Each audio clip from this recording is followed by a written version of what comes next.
Hello, everyone, and welcome to a very special episode of Coffee with Carl. I'm your host, Carl Zellner, one of the attorneys here with Anderson Business Advisors, and today we are filming the 100th episode. Hard to imagine all of you folks have stuck around and come through 100 episodes. So first of all, just want to thank all of you for taking advantage of all the free content we're putting out there. And today I want to hit on some of the most popular videos of the year and do a quick update and summary if there's anything that needs to be rehashed. So if you need some more additional details, as always, if you're a client, we're always happy to talk to our platinum clients. It's a monthly service fee running $35 a month. If you're not yet a client and want an initial consultation, we encourage you to pick up the phone or click on the internet and sign up for one of our free consultations so we can make sure you're getting the best from both the asset protection and tax planning world as well. So without further ado, our first video of the series that we want to talk about are: do you need bank accounts for your rental properties and for just real estate investors in general? So when we start talking about having multiple entities, having multiple bank accounts can seem pretty daunting to a lot of folks out there. As a quick summary, there's a sort of a good, better, and best scenario. If we're looking at the best scenario, it would be, yes, you should have a bank account for each of your business entities, because if you intend on relying that each of those entities should be treated like a separate business, generally we would expect a separate business to have a separate bank account. So yes, you should as a best practice, you'd be looking to have a bank account for each entity you have set up. Now, if that's the best, let's go to better. So the better scenario would be, technically, do you need or require to have a bank account for each LLC? No, we know you should, but if you don't, I would say you can limit the amount of bank accounts you have, not to zero, but you can limit the amount of bank accounts you have if you have impeccable bookkeeping. So you would need to be utilizing some sort of professional bookkeeping service to make sure those records and accounting is separable from one business to another within your entity structure. Now, the good scenario would be, we've got, sort of the better and best. Now, the good scenario would be having one bank account that does everything. Okay. To me, this raises to a level where you start to get concerned about intermingling or other potential veil-piercing factors you may step on.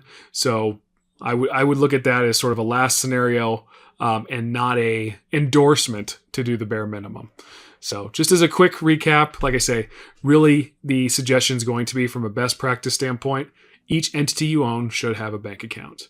The second video that got lots of great views and good feedback was stock trading and why you need entities. I'm not going to go too in-depth for that, but the basic idea is, number one, with stock trading from a liability standpoint, we're concerned about the liability you can bring onto your brokerage account, not the liability your brokerage account brings on you, right? Nobody's going to slip on a stock share and it's going to come sue you for it. What's more likely to happen is, God forbid this ever happens, but you get in a car accident, your spouse, your minor child gets in a car accident, and you get sued, and some attorney wants to look at that brokerage account as a way to make their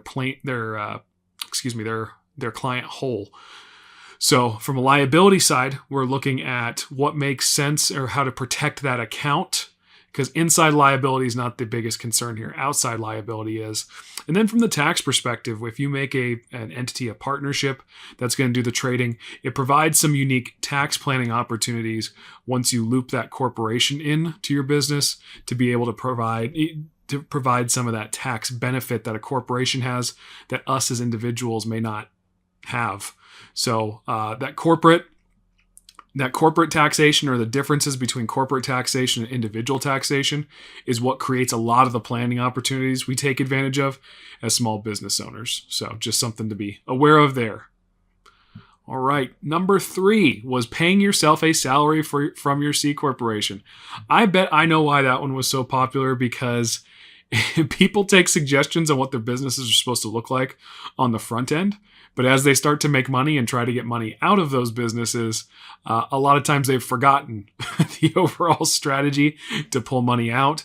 When we start talking about pulling money out of a C corporation, my preference is, and this is sort of depending on your overall plan, but if you have a large backlog of reimbursements built up, that's the best way to pull, or a great way to pull cash out, because reimbursements come out at 0% tax.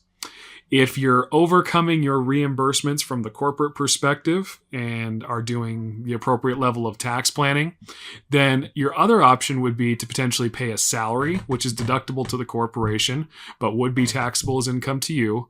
Or the third version, which is the most common, would be if we're looking at, is there a opportunity to pay a dividend? The good part of a dividend payment would be that there is the taxation on the dividend payment is at long-term capital gains rates. So that's going to be usually a lower tax rate. The downside is, though, is it's not deductible to the corporation to pay a dividend. So it is the purest form of that double taxation we're supposed to fear so much. That's a little tongue-in-cheek joke there, because it's not deductible to the corporation to pay a dividend. And as an individual, you would be paying the taxation, the taxes on the income at long-term capital gains rates. So best practice from paying yourself from a C corporation would be to take advantage if you have reimbursements, because you get them at 0% tax.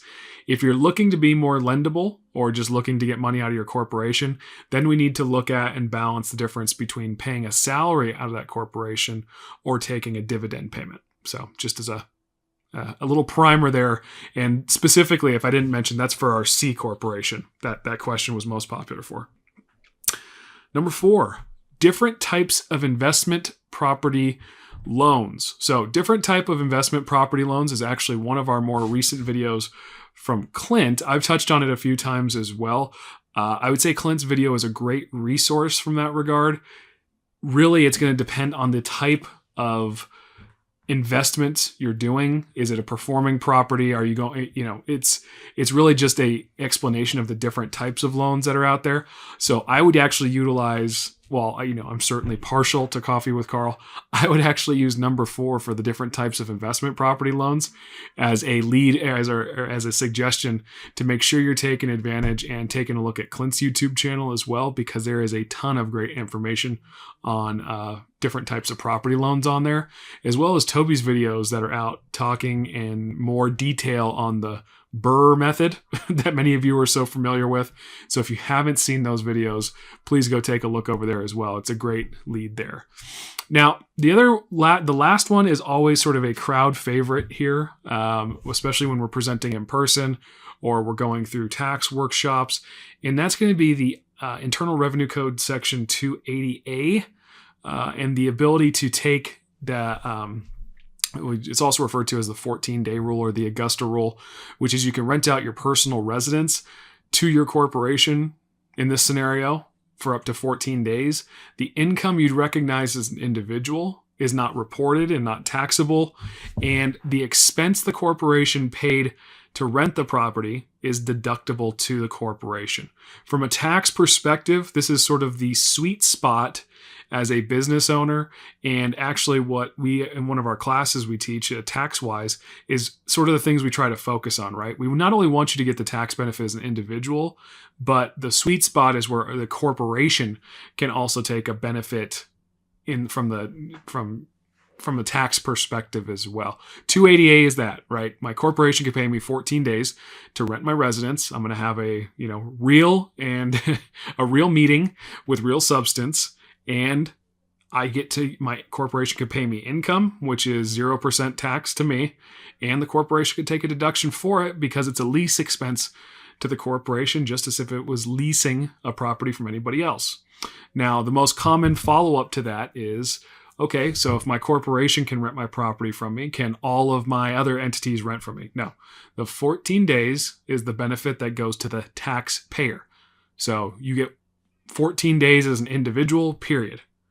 Now, if you have, say, an elderly parent or grandparent, or maybe a struggling child adult that may need to, they can certainly rent you their place for up to 14 days. But as far as your individual benefit, you're limited. The taxpayer is limited to the 14 days. So with that, that is our 100th episode. I hope everybody enjoyed the quick summary. And remember, please make sure you go out and view Clint's video on the different type of investment property loans, as well as Toby's Burr video. They're great material. I've recently watched them both. So until next time, though, it was a pleasure seeing you. And thank you all for joining me for the 100th episode. And we will keep on going with more. So thanks, everyone. And we'll catch you on the next one.